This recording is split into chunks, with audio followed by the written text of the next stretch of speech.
Olá, boa tarde. Primeiramente, meu nome é Fabrício. E hoje eu vou falar sobre uma coisa que, para mim, é um hobby e é alguma coisa extremamente útil e, particularmente, eu acho muito divertido. Bom, que são servidores caseiros. Bom, primeiramente, quem sou eu? Meu nome é Fabrício, como eu disse. Eu sou engenheiro de dados / engenheiro de plataformas de dados. Eu sou graduando em Sistemas de Informação no IF. Eu programo há pouco mais de 5 anos e eu tenho um servidor caseiro há mais de 2 anos. Bom, sobre o que a gente vai falar? Primeiro, sobre o que é um servidor. Depois, por que você precisa de um. Depois, vou ajudar vocês a identificarem o que seria mais ideal para o cenário de vocês, caso vocês tenham interesse em ter um. Vamos ver como a gente faz para criar um. Depois, algumas sugestões de aplicações, porque a coisa mais importante no servidor são as aplicações que você bota nele. Porque criar um servidor é algo bem simples até, e a gente vai ver isso também. Só que o que aumenta um pouco a complexidade dele, ou o que traz a singularidade que vai ter o seu servidor, é o que você vai botar nele. É o que você quer fazer e o que... é o que você quer fazer com ele. Porque as possibilidades têm duas limitações. O hardware que você tem, porque você não vai conseguir rodar um modelo de LLM com 2 GB de RAM, né? E a outra é a sua imaginação.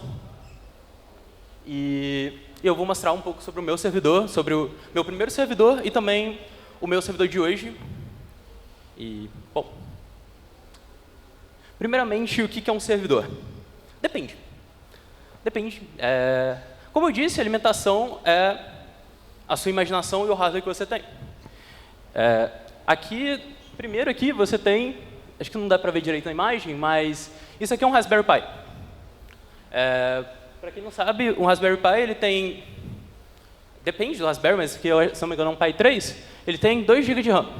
E ele é completamente limitado. E ali tem um HD sendo plugado nele. Isso daqui é um servidor. Isso daqui serve muito bem como um servidor de arquivos, isso aqui serve muito bem como um servidor multimídia. Isso aqui funciona muito bem para muitos casos. E aqui, em comparação, a gente tem um servidor mais elaborado, de alguém completamente apaixonado por isso, provavelmente, e que tem muito dinheiro, porque, meu Deus, isso aqui é caro pra caramba, tá? Umas coisas que esse cara tem aqui. Mas, enfim. E essas duas imagens eu tirei de um subreddit que chama r/homelab, que a galera compartilha suas coisas, o que eles fazem lá, e é bem legal de ver. Tem uma galera que faz umas coisas absurdas, tipo isso, e umas galera mais iniciante, tipo aqui, que fez com Raspberry e tal. Inclusive, como eu estava falando sobre aqui o caso Raspberry, que tem 2 GB de RAM e serve para muita coisa, tem muita gente que o mesmo hardware que tem no Raspberry é suficiente para a pessoa rodar o que ela quiser ali. Tudo que ela quer, de fato, rodar no servidor. Tem algumas pessoas que querem botar algumas coisas mais complexas, mais pesadas, e acabam precisando de mais hardware. Mas é isso, tudo depende do que você quer fazer, aí isso vai ditar as necessidades que você vai ter quanto a isso. Bom, por que você deveria ter um servidor? Primeiramente porque é divertido. Cara, é muito divertido. Vai dar dor de cabeça? Eu não vou mentir pra vocês, vai dar muita dor de cabeça. Vai quebrar toda semana? Vai. É a vida. É assim que funciona também. A mesma coisa como funciona o mercado é como funciona o servidor. Tipo, vai quebrar e você vai resolver e você vai se sentir incrível por ter resolvido. Mesmo quando demora 3 dias para você resolver o problema. Bom, igual eu falei, as possibilidades são infinitas, dependendo só da sua imaginação e do hardware que você tiver disponível.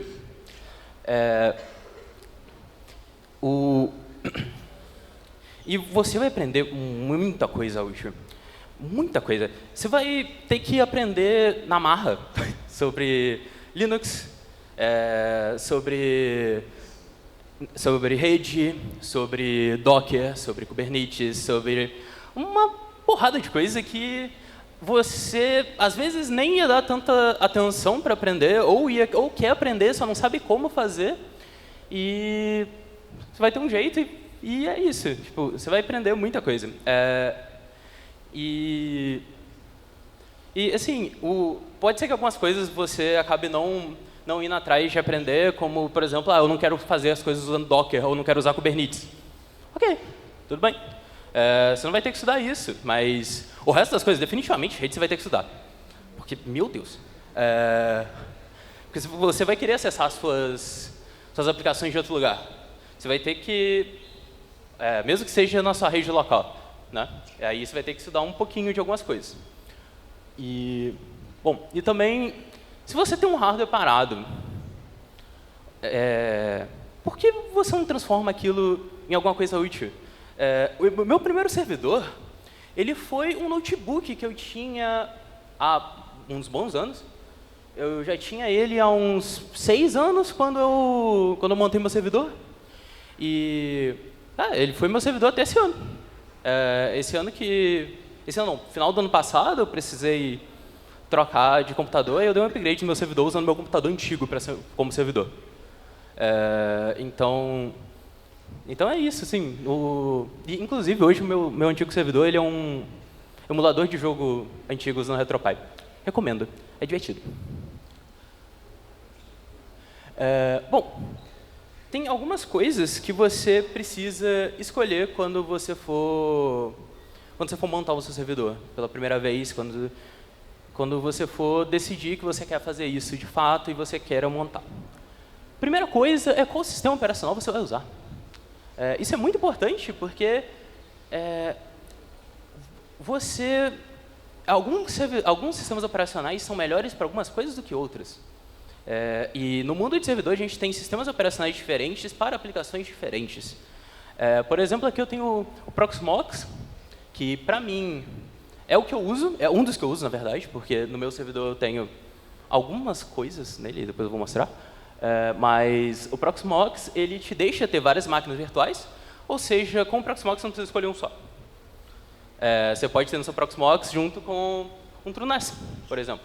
O TrueNAS ele é próprio para servidores NAS. O que são servidores NAS? Servidor de arquivo. Ou servidor, por exemplo, para você ter um servidor de multimídia, um servidor que você vai conseguir acessar os vídeos que tem no seu servidor através de uma interface que eu até vou falar depois de um exemplo, que é o Jellyfin, que eu acho ele bonito, por isso eu uso ele. E o TrueNAS, ele tem... E o TrueNAS, especificamente, ele tem uma versão que chama TrueNAS Scale, que é outro sistema operacional, mas é basicamente a mesma coisa. A diferença é que ele tem Kubernetes junto e daí ele tem uma lojinha. Ele tem uma lojinha com umas coisas, aí você consegue usar as aplicações da lojinha e montar... E isso facilita bastante a vida quando você for montar essas coisas. E você pegar um Linux server normal, assim... Nada contra você pegar um Ubuntu server e botar nele, instalar Docker, subir suas aplicações no Docker, ou instalar barebone mesmo, instalar tipo, lá sem nada, só tá lá a aplicação. Na verdade, tem muitas coisas contra você instalar direto na aplicação, mas não vem ao caso. Mas você pode instalar tudo tipo assim, bem baixo nível, digamos assim. E ele funciona muito bem com o Proxmox, porque, igual eu falei, o Proxmox ele me deixa ter máquinas virtuais e ele me deixa ter containers também. Isso é importante, porque o container do Proxmox, um resumo bem resumido, ele é uma máquina virtual com um recurso que você bota lá o recurso. Eu quero que essa máquina aqui tenha 2 GB de RAM e 2 cores, 2 threads no caso, que ele chama de CPU, mas é thread. Eu quero que ele tenha 2 threads e 2 GB de RAM. Beleza. O container ele vai ter até aquilo. Enquanto enquanto a máquina virtual ela vai ter aquilo setada para ela sempre. E isso é legal falar porque essa diferença entre o container e a máquina virtual, mais ou menos, do Kubernetes, do Proxmox. E é legal a gente falar disso porque isso te dá uma uma customização muito grande. Porque, não sei se customização seria a palavra certa, mas tudo bem.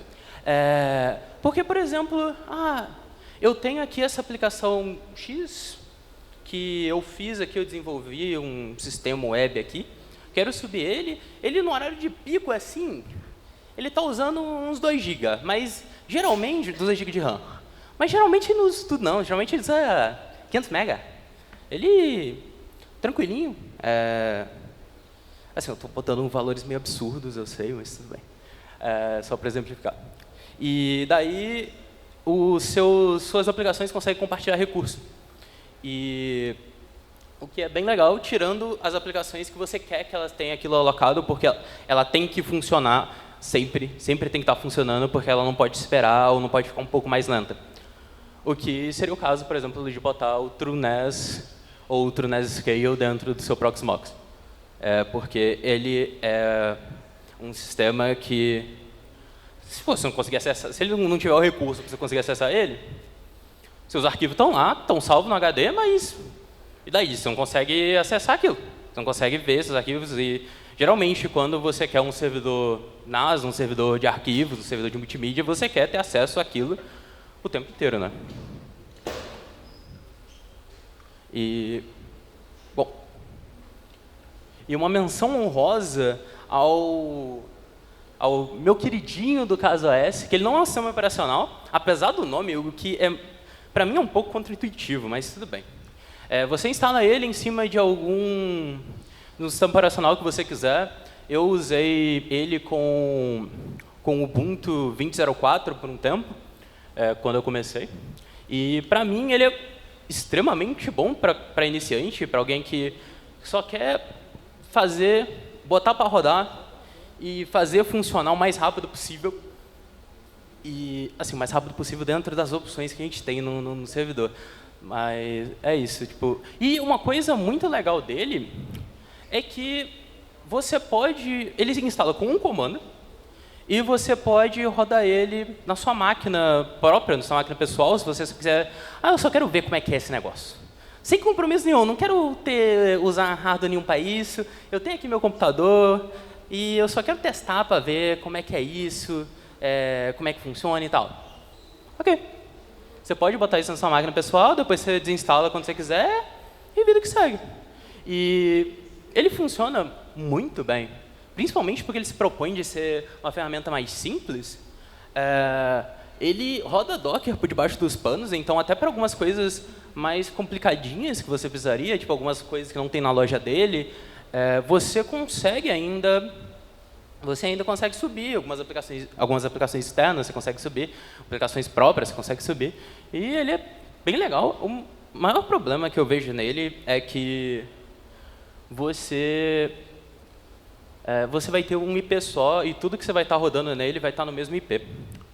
E para mim isso foi um problema, foi um dos motivos de eu ter saído dele. Mas ele é bem legal, principalmente para começar assim. E, bom, mas, beleza, são 4 opções que eu falei, né? Mas o que eu escolho? O que é para mim? Bom, agora eu vou ler porque... se você quiser entrar no mundo de servidor, mas mais rápido possível, igual eu falei, sem muito trabalho, só rodou um comando, configurou, acabou, aí vai ser só mexer nas aplicações. Perfeito. O CasuOS é a melhor escolha para você. Ele é extremamente simples, ele é extremamente leve, ele funciona no Raspberry Pi, ele roda, igual eu falei, ele é extremamente leve, então ele roda em hardwares bem leves. E ele tem uma lojinha, igual eu falei, ele é bem user-friendly. Se você quer um servidor de arquivos, de gerenciamento de arquivos bem confiável, o TrueNAS é uma excelente opção. Ele te dá... ele gerencia os seus discos, ele te dá a opção de você fazer algumas opções de segurança sobre o seu disco. Por exemplo, eu quero um RAID 5, eu posso botar um RAID 5, ele tem algumas outras configurações que você pode botar por ele, configurar por ele, e ele é bem bacana. Se você quer um servidor de arquivos ainda, mas você também quer subir algumas aplicações já existentes, porque o TrueNASScale não deixa você subir aplicações próprias, é uma falha dele para mim, mas compreensível. Mas ele tem a biblioteca dele, que não tem tanta coisa, mas é ok. Mas ele também aceita algumas bibliotecas externas, alguns catálogos externos de aplicação. Então, tem bastante coisa que você pode botar nele. Enfim, aí uma boa opção seria o TrueNASScale. Ele é confiável. Um problema, na verdade, tanto do TrueNAS quanto do TrueNASScale, ele é extremamente pesado. E quando eu digo que ele é extremamente pesado, o Android Studio, ele é leve comparado com ele. O que eu estou falando de extremamente pesado é que ele, por si só, usa 8 GB de RAM e mais 1 GB para cada tera de armazenamento que você dá para ele. Esse é o recurso que ele pede como recomendado quando você vai configurar ele. E isso é sem contar as aplicações, igual eu falei do TrueNASScale, que tem algumas aplicações que você pode subir, e isso pode dar um probleminha se seu computador, seu servidor não for muito potente. Então, nesses casos, eu não recomendo definitivamente o TrueNAS nem o TrueNASScale. Eles são muito pesados. Eles não usam tanta RAM, tanto processador, nem tanto, mas eles usam muita RAM. E, por fim, o meu preferido, assim, ele por si só não faz nada. Mas, o Proxmox, você pode subir o que você quiser nele. Eu quero o TrueNASScale, eu só tenho uma máquina. Eu quero meu TrueNASScale para fazer coisas de arquivo, mas eu também quero subir umas coisas externas. Eu quero ter uma máquina com Docker, eu quero ter umas máquinas com aplicação direto nela, o que, nesse caso, usando o Proxmox, eu super recomendo você fazer alguma máquina com uma coisa sozinha. Porque aí você não vai estar gastando recurso inteiro com uma máquina só. Inclusive, eu tenho isso. Eu tenho uma máquina específica com uma coisa, na verdade, um container, não uma VM, mas com uma coisa só. Enfim. E, nesse caso, eu recomendo muito o Proxmox. Você pode também... O Proxmox, ele te deixa testar sistemas operacionais sem compromisso. Você pode... eu quero testar o Among OS. Não sei por alguém aí testado isso. Eu quero testar o Among OS, mas eu não quero botar isso na minha máquina. Como eu botaria isso na minha máquina? Você cria uma máquina virtual no Proxmox, testa rapidinho e fala, bacana. Ou, nossa, isso aqui é uma merda. E só finge que nunca mais existiu, deleta e finge que nunca fez isso, e é isso. Isso, falando exemplo de um sistema operacional meio meme, né? Agora no sistema operacional de verdade, que foi em código aberto esses dias, o MS-DOS. Você pode testar o MS-DOS no seu Proxmox. Nada te impede. Enfim. Agora, como eu rodo minhas aplicações? A gente pode rodar por VMs, igual eu falei. Que você vai ter o recurso, ele vai ter estático para aquela máquina. E é isso, você vai ter o recurso lá definido estaticamente. Você sempre vai ter aquele recurso disponível. Então, ele é muito bom para quando você precisa que alguma coisa sempre esteja aquele recurso lá para ela nunca dar pau. A gente tem o Docker. Só para explicar por alto o que é o Docker. O Docker, ele... Imagina que tem uma situação... Tem um meme sobre Docker, inclusive, que é muito bom. Sabe aquela velha... Na minha máquina funciona? E aquilo não funciona de jeito nenhum em nenhum outro lugar? Então, o Docker é isso. Você dá a sua máquina para o cliente. Você cria uma imagem da sua máquina, você meio que... essa aqui é o que eu tenho aqui nela. Você pega aquilo e bota e cria um container com aquilo. O Docker ele basicamente isso, ele tem recursos. Você pode definir recursos de forma estática, mas algumas, se não me engano, tem um jeito de você definir alguns recursos dele de forma mais flexível também. E o Kubernetes, que eu amo o Kubernetes, gosto muito dele, apesar dele ser uma coisa extremamente complexa, principalmente para você começar a estudar ele. O Kubernetes ele é um gerenciador de containers Cloud Native. Ele foi criado pela Google e é gerenciado, o suporte dele é feito pela Cloud Native Institution, alguma coisa assim, eu não lembro de cabeça. Mas o Kubernetes ele é um gerenciador de container. Ele tem uma complexidade muito maior do que o resto, mas ele é muito legal. Ele é muito confiável e bastante escalável. Você, com o cluster Kubernetes, a sua aplicação ela morreu, voltou. Ele vai reiniciar a aplicação direto. A aplicação precisou de um pouco mais de recursos. Se você tiver o recurso disponível, ele vai subir aquilo, vai aumentar o recurso daquela máquina. Ele é muito útil. Inclusive, tanto o Docker quanto o Kubernetes são duas ferramentas extremamente úteis para o mercado e que, usando um servidor, você vai ter a possibilidade, vai ser um lugar que você pode estudar sobre essas duas coisas, essas duas ferramentas extremamente importantes, e você vai poder se desenvolver um pouco mais nisso. Inclusive, existe certificação para as duas, e o que melhor para você conseguir treinar para uma certificação do que ter um ambiente daquilo que você pode quebrar o tempo inteiro e voltar o tempo inteiro, sem medo de gastar dinheiro a mais com máquina na cloud, por exemplo, e que é muito bom. Mas, dentre eles, o que eu quero escolher? Primeiro, a máquina virtual. Se você quer rodar um sistema operacional específico e com recursos sempre disponíveis para ele, uma máquina virtual dá conta. Ou se você não tem que se preocupar com o recurso, uma máquina virtual pode dar conta também. Se você quer subir só uma coisa específica, ela funciona bem. Ou uma máquina virtual, ou como eu falei no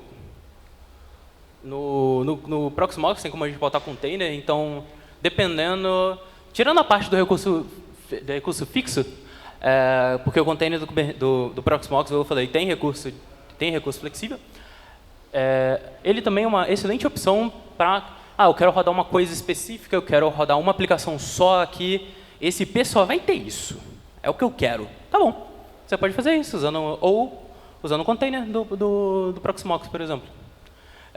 Se eu quero minhas aplicações separadas, sem que uma interfira na outra, o que é o ideal, geralmente, você provavelmente vai querer isso, porque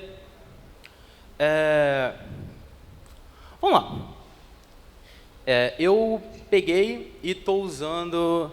Supondo que eu tenho aqui uma aplicação, um site que eu fiz e um outro site que eu fiz para outra coisa. Os dois na mesma máquina, sem Docker, sem containerização, tudo lá. E eu tenho um MongoDB ali no meio, que tem dado dos dois. Vindo das duas aplicações, está lá, tem duas tabelas diferentes, cada uma com os dados vindo de uma aplicação e vindo da outra. Isso pode dar uma merda, galera. Cara, você ter tudo ali naquele mesmo ambiente é algo muito ruim, porque uma aplicação pode interferir na outra, ainda mais estando tudo no mesmo banco.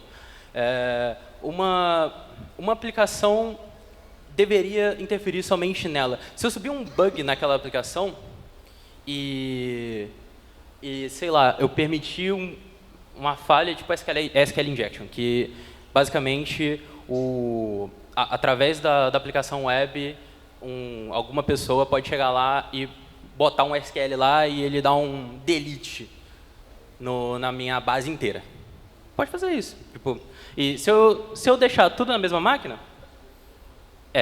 ele pode fazer isso para as duas aplicações. Então, é sempre bom você deixar em containers separados, você deixar completamente separadas as suas aplicações.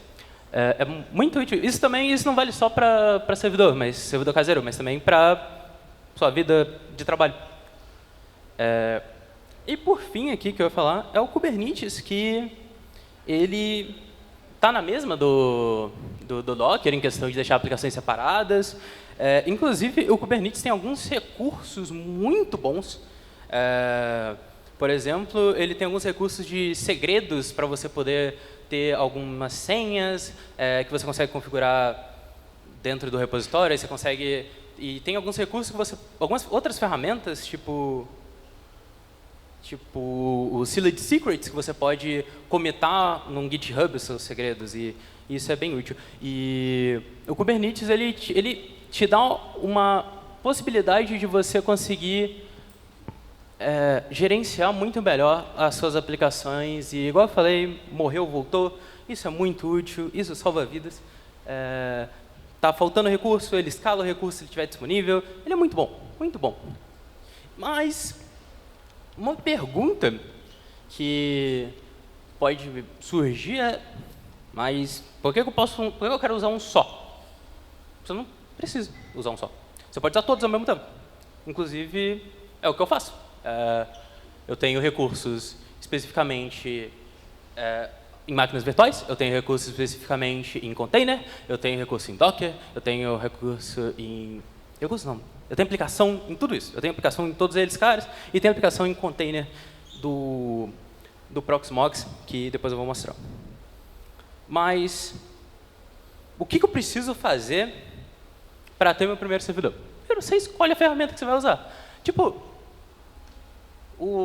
você escolhe o sistema operacional que faz mais sentido para você, você escolhe como você quer rodar no começo, as primeiras coisas que você quer rodar. Você quer chegar já botando todas as coisas, botando uma máquina com Docker. Tipo, por exemplo, eu escolhi Proxmox e eu quero uma máquina com Docker, e eu quero um cluster Kubernetes, e eu quero ter VMs, eu quero ter container, eu quero tudo. Você pode, vai na fé.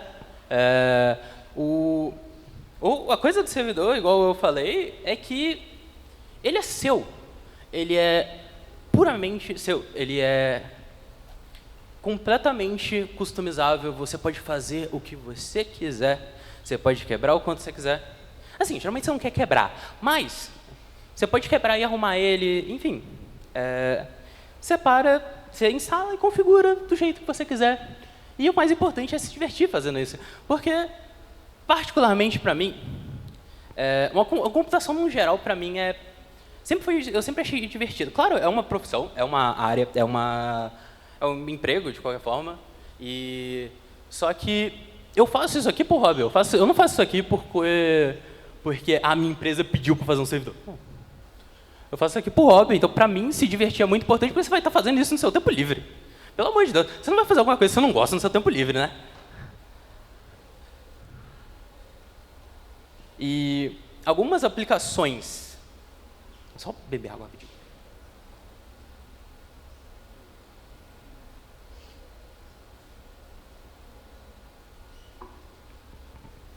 Vamos lá. Algumas aplicações, que agora é a parte mais interessante do servidor, pelo menos para mim.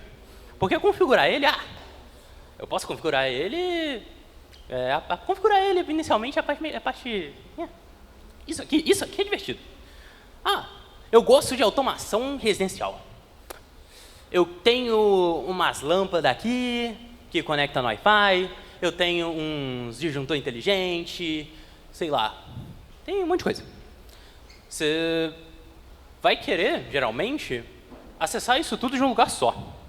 Porque quem gosta de ter 5 aplicativos diferentes para gerenciar basicamente o que você poderia gerenciar num lugar só? E sendo que, num lugar só, extremamente bom, extremamente útil, extremamente confiável, que tem ele é de código aberto, ele tem muita compatibilidade e ele tem até um aplicativo, inclusive. E ele tem uma grande variedade de add-ons e de aplicações que você pode botar nele. Por exemplo, ele tem uma aplicação da Tuya, que é um dos fornecedores de tecnologia, de automação residencial, por exemplo.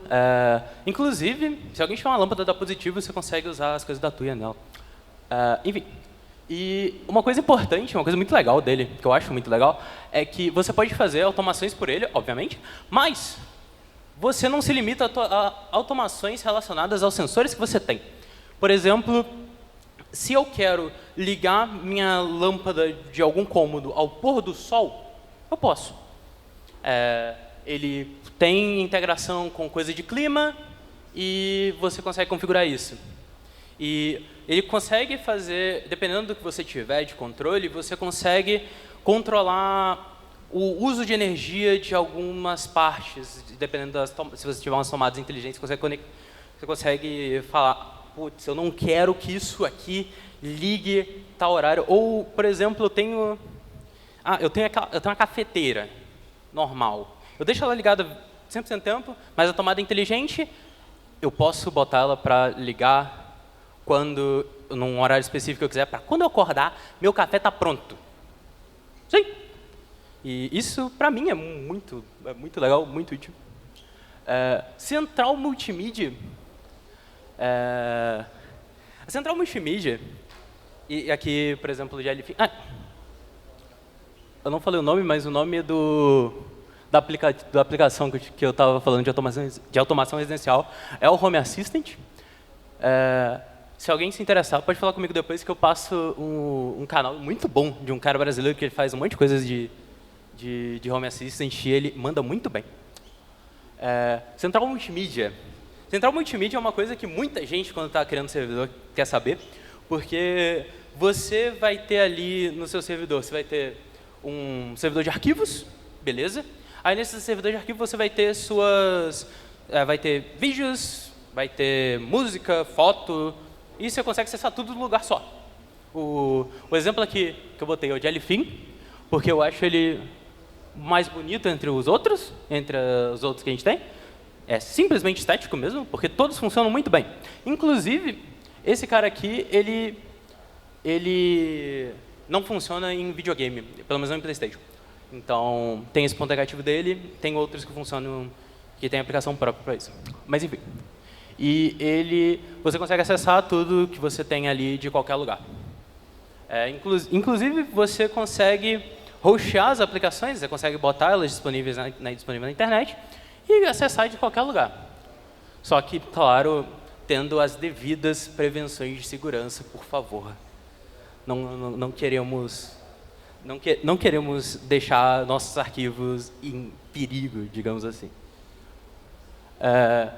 Bloqueador de anúncio e de rastreadores, porque, por exemplo, aqui o Pi-hole, ele é também de código aberto. Tudo que eu vou falar aqui de aplicação é de código aberto, tá?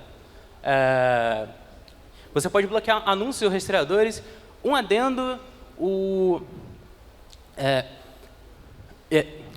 ele não funciona 100% porque tem alguns lugares que os anúncios são enviados de forma diferente.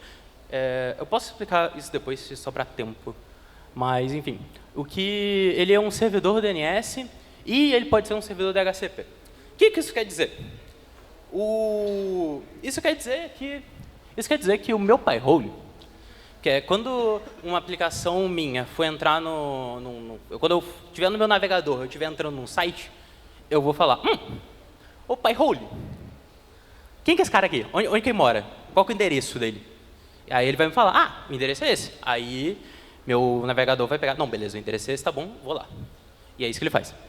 E quando a gente tem um bloqueador de anúncios e rastreadores na rede, assim, que inclusive isso aqui é na rede mesmo, né? O DNS ele é na rede. O que o Pi-hole vai falar não, beleza, isso daqui, e o caso de muitos anúncios é assim, esse daqui é o site que você quer, esse é o endereço dele. Mas, você me perguntou desse outro cara aqui, que no caso seria o do anúncio, porque os anúncios na página eles vêm de um jeito diferente, na maioria dos casos. E ele vai falar, esse cara aqui eu não conheço não, eu não sei o endereço dele não. Aí você só não vai ver o anúncio, ele vai bloquear aquele site e ele não vai abrir aquilo. Isso também vale para rastreador. O rastreador, um exemplo de rastreador, né, são rastreadores de mídia, rastreadores de mídia não, de marketing. Por exemplo, o que faz com que você seja relacionado com, sei lá, eu olhei aqui em algum momento sobre, sei lá, peruca. E começou a aparecer anúncio para mim da Manual. Ele vai ajudar a prevenir isso, a isso não acontecer, a você não receber anúncios tão diretos assim. E tipo assim, isso dos rastreadores eu gosto bastante, por questões de privacidade, questões de segurança, só que tem gente que gosta de ficar manipulando o algoritmo do anúncio para fazer ele te mostrar o que você quer que te mostre. Então, nesse caso, é só você não configurar o anúncio tantos links de anúncio de rastreador. Porque, inclusive, eu esqueci de botar no print, mas, inclusive, esse aqui é o meu payroll mesmo. Eu esqueci de botar no print, mas eu tenho mais de 2 milhões de URLs bloqueados. Porque, igual eu falei, eu quero bloquear a maior parte de rastreadores que eu quiser. Inclusive, você pode bloquear sites específicos que você quer que não sejam acessados na sua rede também, o que é bem legal. Por exemplo, eu tenho um irmão mais novo. E, como todo bom irmão mais velho, eu adoro implicar com meu irmão mais novo. Então, eu bloqueei o TikTok da minha rede.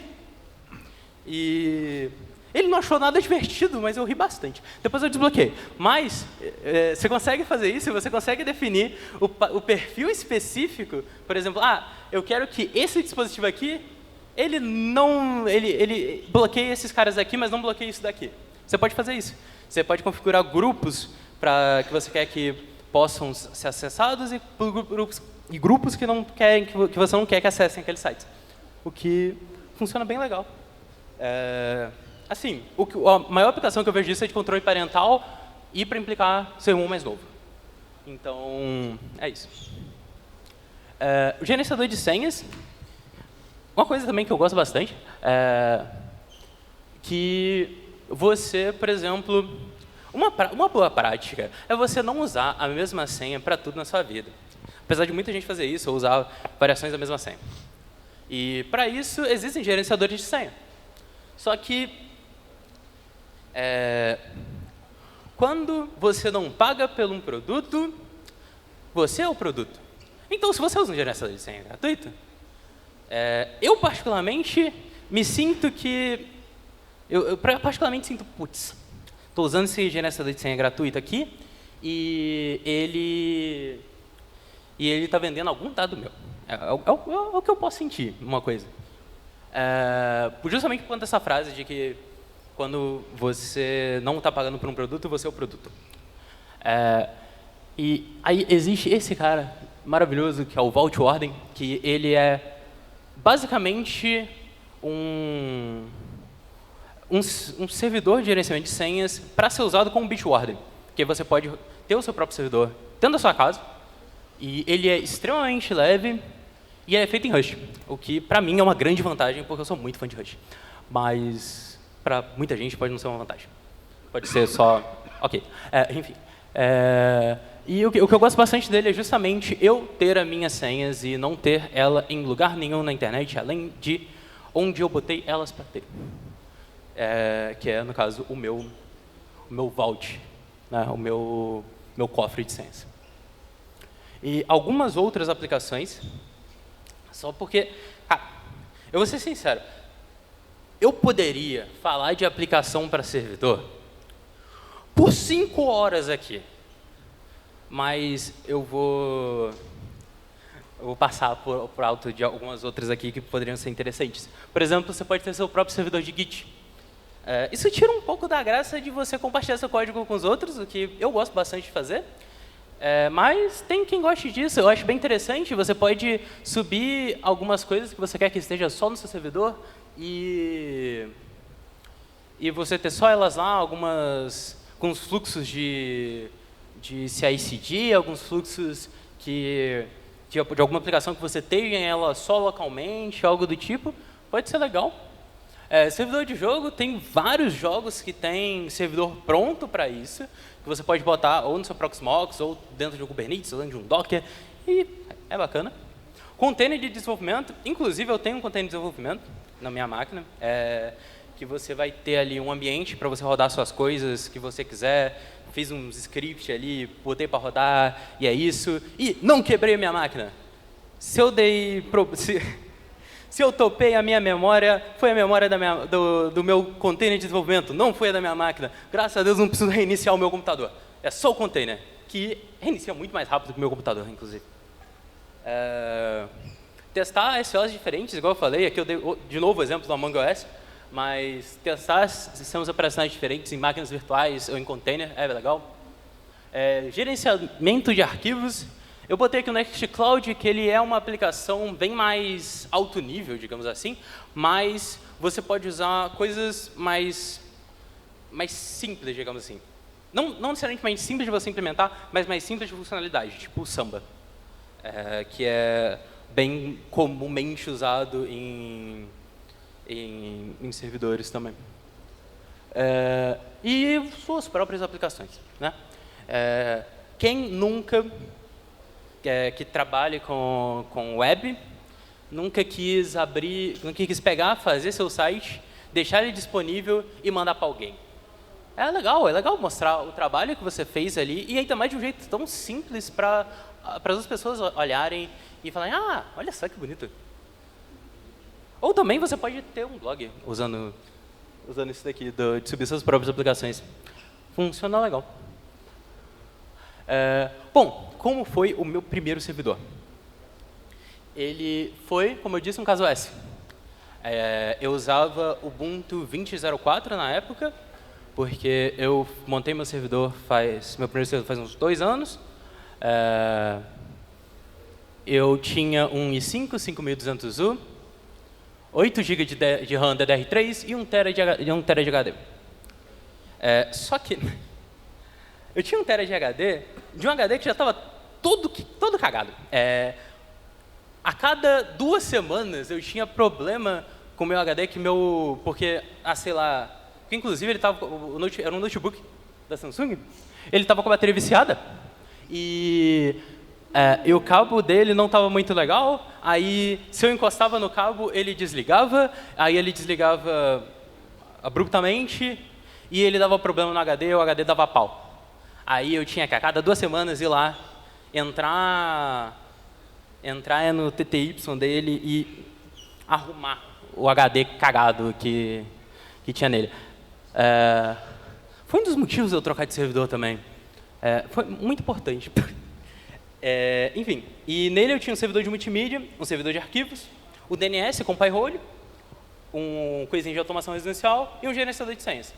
Eu sempre gostei de hostear meu gerenciador de senhas, desde sempre, assim, foi uma das primeiras coisas que eu subi, e para mim ele é muito legal. Bom, e como eu falei, tem gente que sobe um monte de coisa no Raspberry, tem gente que sobe um monte de coisa em coisas muito pequenas e com pouco recurso. E o ponto aqui, eu só queria, de eu botar isso aqui, era para mostrar que, tipo assim, esse meu primeiro servidor, ele tem um hardware ok. Tipo assim, ele tem um hardware bom. E tanto que ele aguentou muita coisa por muito tempo. Mas tem gente que faz muita coisa com menos hardware e funciona muito bem. Muito bem. E esse aqui é o meu servidor de hoje. Igual eu falei, era o meu computador antigo, ele deu um problema Ele deu um pequeno problema, eu tive que trocar de computador. Aí depois eu arrumei ele e transformei em servidor. E ele Vocês podem ver que ele é um pouco mais parrudo e ele aguenta bastante coisa. O que eu uso nele hoje é um Proxmox, um TrueNAS-Scale e alguns servidores Linux, tanto em máquina virtual quanto em container. E eu tenho um Ryzen 7 1700X, 16 de RAM DDR4, um SSD de 256 GB, um HD da Western Digital Red de 4 TB, que é um HD próprio para NAS, uma GTX 1060 de 6 GB, e eu tenho nele um servidor multimídia, servidor de arquivos, um servidor DHCP, porque eu cansei de usar o roteador da provedora, aí eu uso o meu roteador e eu deixo meu servidor DHCP separado. Eu tenho coisa de automação residencial, gerenciador de senha, container de desenvolvimento e algumas aplicações aleatórias, igual dá para ver aqui. Não dá para ver, mas, por exemplo, eu tenho um PySpark, que é coisa de engenharia de dados, que a gente usa para fazer tratamento de dados de forma distribuída usando Python. E tem algumas outras coisas. Eu tenho um speed test que roda a cada meia hora também, que salva num Mongo. Enfim, eu tenho algumas coisas aleatórias aí que eu só joguei. Eu tenho um tracker de Spotify. Enfim, agora, fazendo um pouco de mão na massa, porque eu falei pra caramba.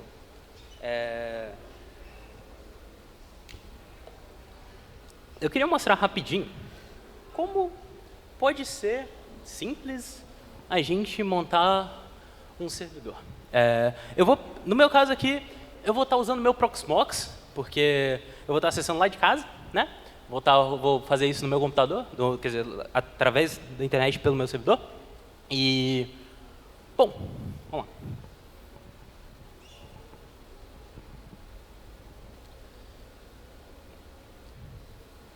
Primeiro eu vou criar um containerzinho que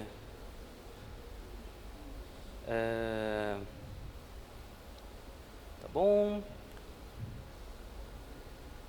Uma senha muito segura.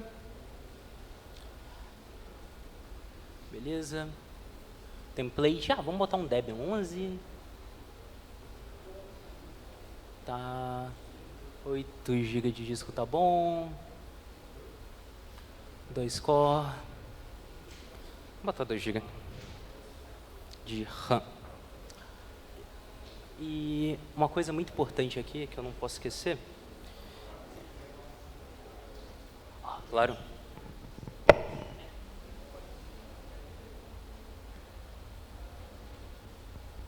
Uma coisa que eu não posso esquecer, porque como eu vou roxar ele para mostrar ele aqui, eu roxei um IP específico, que é 142 no final dele. Pera, nossa, muito obrigado.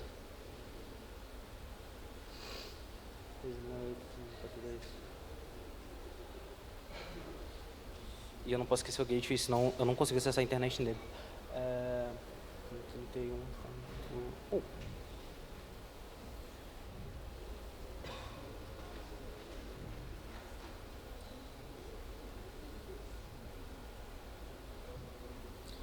Tá. Pronto. Deixa eu abrir o console. Deixa eu abrir o console separado. Não, acho que aqui vai estar ok. Aqui já tá grande. Ih!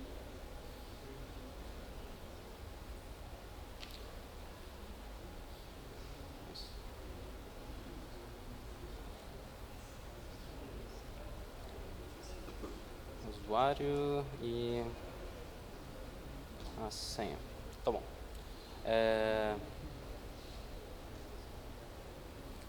Apt install.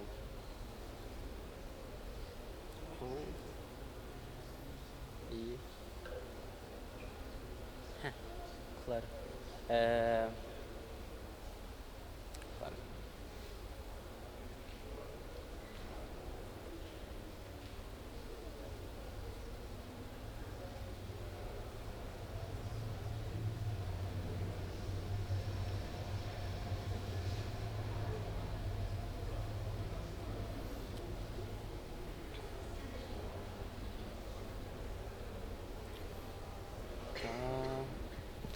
Só atualizando a máquina rapidinho. Coisa padrão de quando se instala um sistema novo.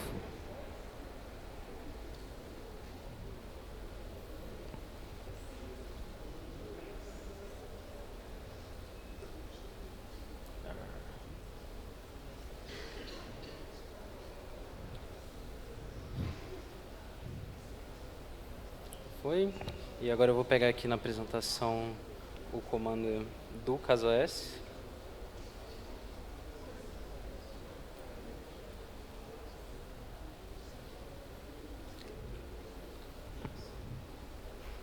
E agora estou instalando o CasaOS na máquina. Basicamente, depois que instalou o que precisava para poder instalar ele, que era o curl, eu posso só rodar o comando dele. Que, inclusive, enquanto instala aqui, eu posso vir aqui em casaos.io, que esse daqui é o site do CasaOS. Ele tem aqui o comando que eu rodei ali, é esse comando daqui. Eu só tirei o sudo porque, como eu estou rodando num container, eu já estou por padrão como superusuário. Como eu estou rodando num container LXC do coisa. Mas ele tem aqui um live demo dele, só que eu não vou abrir porque... Enfim, porque a gente está subindo o nosso, né? E...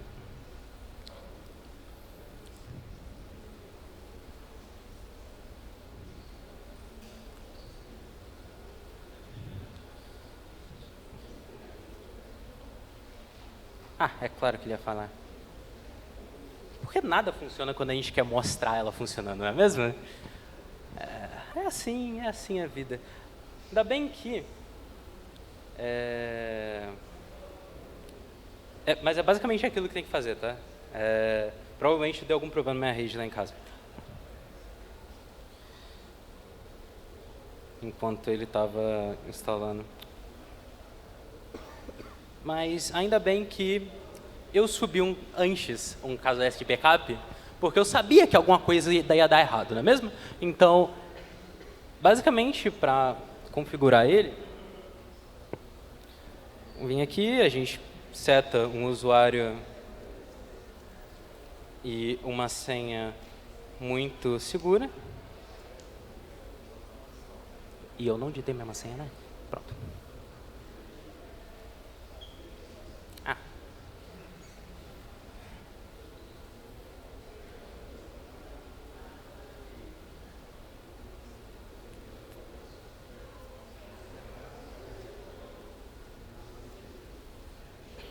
Essa você deixa, né? Deixa.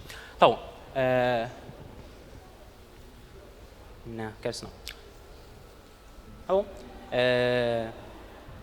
Olha só, ele pegou... Ele identificou meu HD de 4.0 que tá direto pro Trunas, mas tudo bem. Enfim. Daí aqui eu posso vir na loja dele e instalar o que eu quiser já nativo dele. E, tipo assim... Tirando que deu pau... É relativamente simples você instalar, você ter um seu servidor funcional. E, inclusive, o legal do CasaOS é que ele já é um servidor de arquivos também.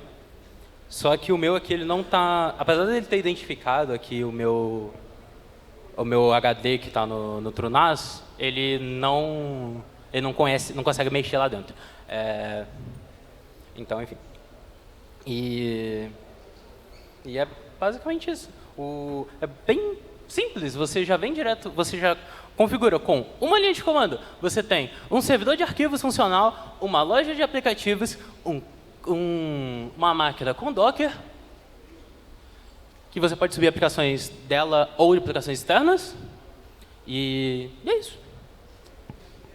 E inclusive, esse aqui é o que, como eu falei, é o que eu recomendo se você estiver começando, se você quiser só testar para ver se você... isso, se você quiser testar para ver como é que é, se quer entrar nesse mundo, mas não tem certeza se você quer entrar de verdade, usa isso. É bem simples de usar e é bem simples de configurar. Enfim. E é isso. Alguma dúvida?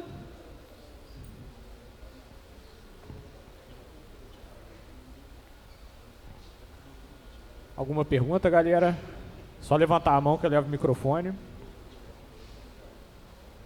Ali. Alô, alô, alô. Como é que você fez para resolver esse problema de IP fixo para definir o IP do servidor e tal? Então, os meus IPs, locais, né, tipo, por exemplo, igual eu botei 192.168.31.142 para a máquina que eu usei, para o container que eu usei para o CasaOS. Eu defino ele no meu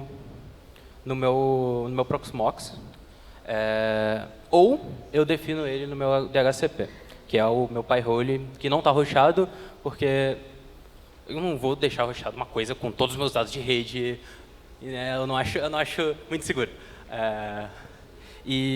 Só que em questão de, por exemplo, para roxar a aplicação, eu uso um cara que chama Cloudflare, que eu instalo ele num container Docker, eu dou acesso para ele a todos os IPs da minha rede, eu linko esse túnel com o Cloudflare e passo lá no Cloudflare. Esse daqui é o IP local, esse daqui é o domínio que é para você relacionar com ele.